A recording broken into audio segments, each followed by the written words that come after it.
And then I just sliced it. Haven't opened it yet. Look how we're doing it.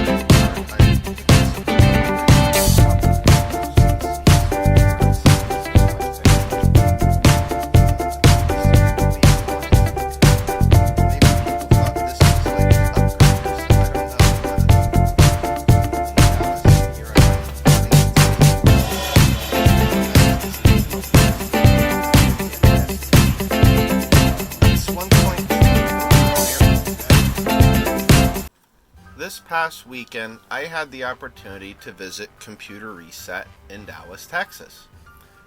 Computer Reset is about a 35,000 square foot facility that consists of an indoor office section with 2 floors and a warehouse section. Computer Reset is absolutely full to the brim with vintage computers and vintage computer accessories. I dug, climbed, and cleared my way through to find what items I might want to ship home.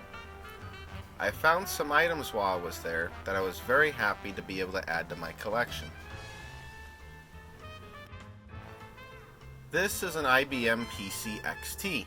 I chose a Pc XT because it has an Intel 8088 processor, which is also the same as my first home computer. However, it's a bit more modernized than the original PC and should prove a bit easier to get loaded up and playing some games.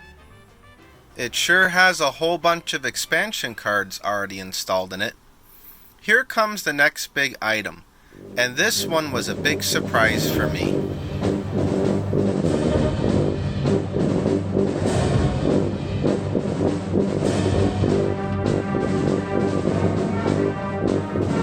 This is an IBM PC expansion unit chassis. This is something I've been trying to find for a very long time now. I've been looking for ways to add much needed expansion cards to my first computer, the Head Start Explorer. However, it only has one single 8-bit ISA slot of limited length. If I can get the Head Start to talk to it, the PC expansion chassis might be the answer I've been looking for. As I didn't check any luggage, it was easier to put whatever items I didn't need into the boxes I was shipping home. I managed to lose one of my gloves on the trip. Still have no idea how. The face mask was definitely something you should wear if you're going there. It was difficult to wear it the whole time due to the heat.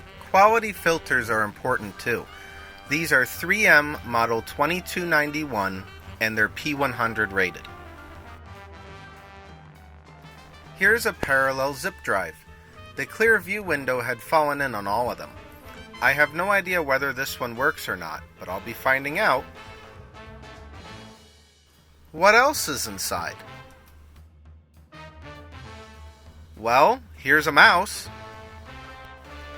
Here's an 8 megabyte low power DRAM card. I picked it up wondering if it's compatible as an Intel linear flash card, which is what is required by the original Omnibook with the earlier firmware. I found a CPU upgrade. The instructions mention the PS2 models 70 and 80, however it would probably work fine in most computers that use the same CPU as those. I found it with the pins fairly bent up, and I'm going to have to spend some time cutting it out of this plastic and trying to straighten the pins without breaking any. This is a 16 megabyte Pcmcia card. I found some sealed box copies of software in excellent condition and brought a few back. This is a copy of the MS-DOS 6.22 upgrade version. Here's a trackball that clips onto the side of a laptop similar to ones made by Logitech. This is a copy of MS-DOS 5. It says not for sale without a system. Perhaps that predates the term OEM. At least it's a full copy and not an upgrade.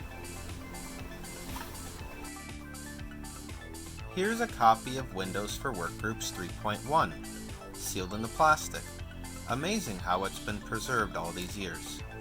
This one contains high-density 5 1/4 discs and a coupon to mail in for the 3 1/2 discs. I wonder what would happen if I mailed that coupon in today. This is a receiver card for the IBM expansion chassis. I picked a couple of these up new in the box. These cards go inside the expansion chassis and are different from the card that goes in the computer. This is a copy of National Instruments software. Eventually, when I get my Tektronix scope back up and running and find an HP interface bus card to connect it with, I'll be able to use this software to communicate with the scope. Here's an adorable little mouse, designed for tossing in a laptop bag. Laptops were heavy enough back then. I'm sure people were looking to cut down on whatever else they needed to bring. This is a Rampage XT from AST Computer. This adds 2 megabytes of RAM to the original PC and PCXT. This is an AST Mega Plus 2, an Intel above board AT, and a copy of IBM DOS 5. Airbucks 1.2, build your own airline. I like trying out old games I've never heard of. Really can't get enough Windows 3.1. A handful of SATA cables. They're always useful. And here's the big one. It's an IBM Pcat.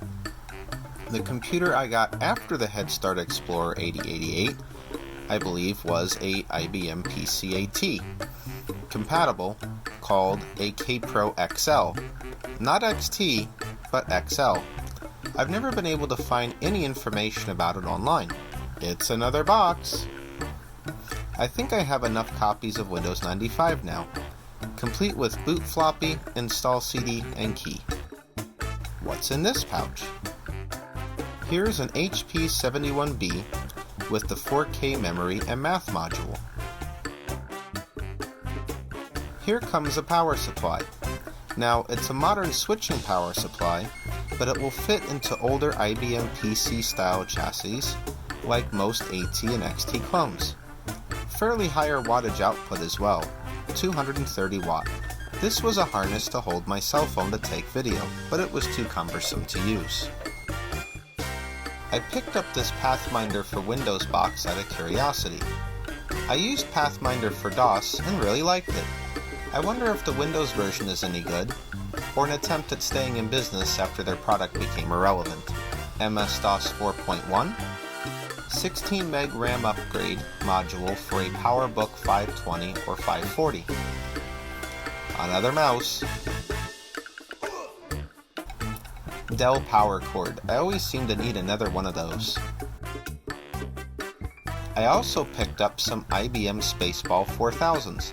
I'm looking forward to trying this out in my future 3D printing ventures. I found a bunch of different memory expansion boards. You might get amnesia with this board, seeing as it doesn't actually come with any RAM installed. This is quite a beauty. Not your typical IBM CGA card, this card has tremendous graphics capabilities. It uses 3 separate boards all sandwiched together and occupies 2 8-bit ISA slots. Hopefully, I'll be able to find a monitor to use it with. I look forward to taking the layers apart and exploring what complexities hide inside. Here's a good quality commercial tape player, great for loading up old games. A PC Convertible enhanced LCD sealed in the box. 4 megabyte RAM card for a 486. Office 97 with the CD and license. A gigantic box of Word. Word 5.5 on 5 1/4 inch floppies. Here's a pack of some games. IBM Basic 3 still sealed in the box. This is the hardware reference manual for the PS2 Model 25. I'm hoping this comes in handy when I get to restoring that machine. A printer card. Nice new floppy drive. Head should be nice and clean, sealed in the plastic there. 4 megabyte expansion for the PCXT. Some IBM PC Convertible Bags. I think I'll be using one of these as my laptop bag. They sure don't make them like this anymore. All in all, I had a great trip and brought a whole bunch of stuff back home. Visiting Computer Reset was a very exciting and unusual experience. I hope you get the opportunity to visit too, and have as much fun as I had, digging through and wondering of what you might find.